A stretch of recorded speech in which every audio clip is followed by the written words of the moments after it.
NFTs. You either love them or you hate them. And when plots of virtual lands and cartoons of bored monkeys sell for millions of dollars, it's easy to see why, for many of us, they seem like a pivotal Web3 technology or an absolute scam. But regardless of what side you're on, one thing is for certain. NFTs are one of the few crypto technologies that have actually made it into mainstream consciousness. And it seems like they're here to stay. Can you explain what an NFT is? Probably about 50 new NFT projects launching per day. I don't care if you buy an NFT. I just don't care. So what are NFTs and why have they become such a cultural phenomenon? I'm Jackson Dumont, Director of Video at Cointelegraph. In this video, we'll explain how NFTs work and why they boomed to the forefront of Web3 technologies. If you haven't done so already, please consider leaving a like and clicking that subscribe button. We are the leading media for crypto news coverage and education.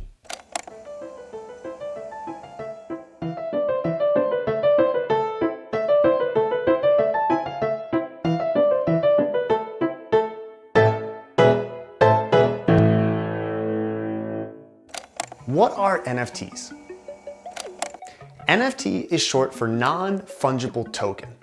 Let's take a moment to break it down in the most simplest of terms, starting with the word fungible.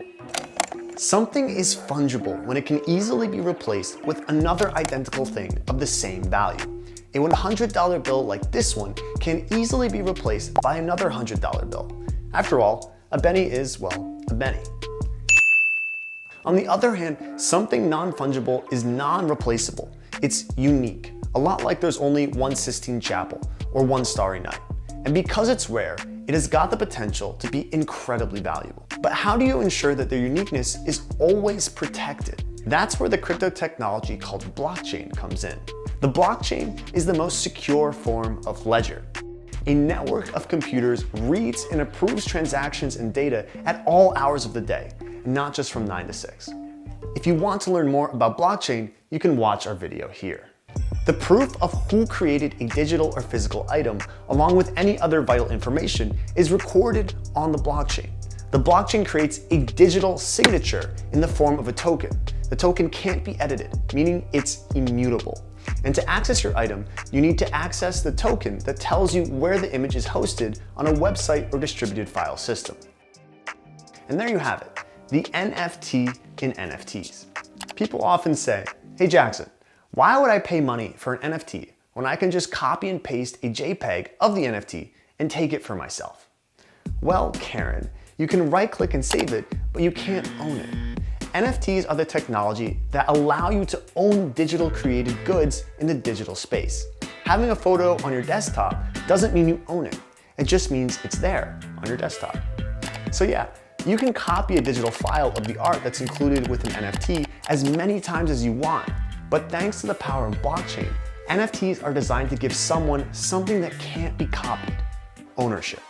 Only one person can own the token at a time.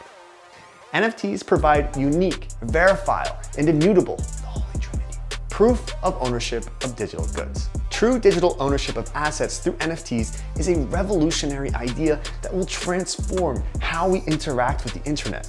Right now, our digital assets are scattered across different digital owners in a Web2 ecosystem. Your Instagram username is owned by Instagram, which is owned by Meta. Your Fortnite skin is owned by Epic Games. But as we transition out of Web 2 and enter the new age of Web 3, the internet will be owned by its users. And NFTs are central to that shift, with digital assets that can be held, traded, collateralized, and moved without relying on a centralized third party. Now, say you want to buy an NFT. You'll have to follow 3 major steps. First, you purchase some crypto on an exchange, and the exchange you use depends on which blockchain the NFT lives on. A lot of marketplaces use Ethereum, but Solana is also used, for instance. Let's move on to step 2. You have to transfer your crypto to a digital checking account, simply referred to as a crypto wallet, such as the likes of MetaMask, Ledger, or Temple. Once the transfer is complete, you have to connect your wallet to an NFT marketplace, and only then will you be ready to browse and buy. The largest marketplace is OpenSea. You can think about it as the Amazon of NFTs. But other marketplaces include SuperRare, Foundation, and Nifty Gateway. While scrolling through these marketplaces, you'll find NFTs are mostly focused on collectible artwork or tokenized versions of physical items. The NFTs are also making significant strides in spreading into music, entertainment, sports, and live events. Here's a quick rundown of some of the types of NFTs. There are PFPs, or profile pic projects, and avatars, which people often use as their social media pics. Perhaps you've heard of CryptoPunks or Deadfellas. We'll see a lot more PFPs and avatars circulate in use as we move forward into Web3. Then there are photography NFTs, which can be summed up by their name, enough said. The same pretty much goes for collectibles. They include the likes of trading cards, sports memorabilia, video clips, concert tickets, and more. Next up on our list of NFTs, we have generative art NFTs. This art is produced in part or completely by an autonomous system that makes decisions in place of the artist. The result? Cool cats, bored apes. There are also music NFTs, the blockchain alternative to buying tracks on iTunes. And for anyone who still does that, while iTunes lets you buy the rights to listen to the music, music NFTs let you listen and even own the rights to the track through the NFTs. Which is better? I'll leave that for you to decide. Then we have gamified NFTs, which take typical gaming elements such as point scoring, competitions, and rules of play, and apply all of that to blockchain technology. Assets used within the game are programmed as NFTs, and users can trade and swap the assets for financial rewards. The reality is, the list of types of NFTs is evolving with each day. NFTs might one day be used to transfer land deeds, provide proof of ownership, and perhaps even keep track of the change in a property's value over time in the physical world. And in the digital world, projects such as Decentraland allow users to purchase NFTs that represent the virtual land they've either bought, rented, or sold. In the future, these virtual lands could be built up and generate income. It's for these reasons, among so many others, that experts predict the NFT market will reach $80 billion by 2025. It seems like every day you hear about a new collectible NFT selling for almost irrational amounts of money. I'm looking at you, Pet Rock.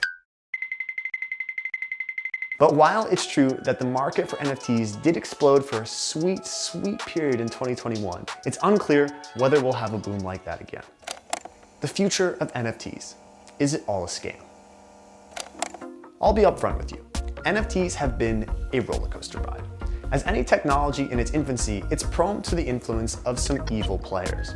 It just so happens that the worst cases of theft in the NFT space were phishing scams and rug pulls. Let's start with phishing scams. Bad actors impersonated reputable figures such as banks, NFT marketplaces, and NFT artists to trick people into handing out their personal information, like, say, credentials to their crypto wallets. Then, they bled the users dry. In June 2022, a massive security breach at the NFT community's largest and most active marketplace, OpenSea, exposed its many members to some incredibly fishy emails, as in PH phishing emails.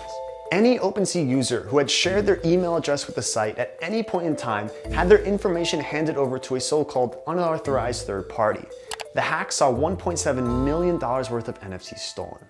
And it isn't just emails either. Clicking on any unverified link on any platform could result in a user losing their precious NFTs. In April 2022, hackers hacked into Bored Ape Yacht Club's Instagram and stole $1 million worth of NFTs from their followers. The hackers posted a link mirroring the website, and when they signed into a transfer form, at which point their wallet assets were transferred to the scammer's wallet. Just a month later, it happened again with Beeple's Twitter account. Scammers posted links to a fake NFT giveaway. When users clicked on the link, they found their NFTs were stolen. But aside from offers that seem too good to be true, there are some NFT scams that are months in the making. That's right, we're talking about rug pulls. Rug pulls are when developers attract early investors to a project, building up momentum for a project and then quickly abandon it or pull the rug from under you. These scams often result in scammers pocketing all the investors' money and vanishing into thin air. Sometimes you're getting a taste of the dark side of Web3. You should know that rug pulls can even be disguised as ice creams. That's right, nothing is safe. Now, back to the case at hand.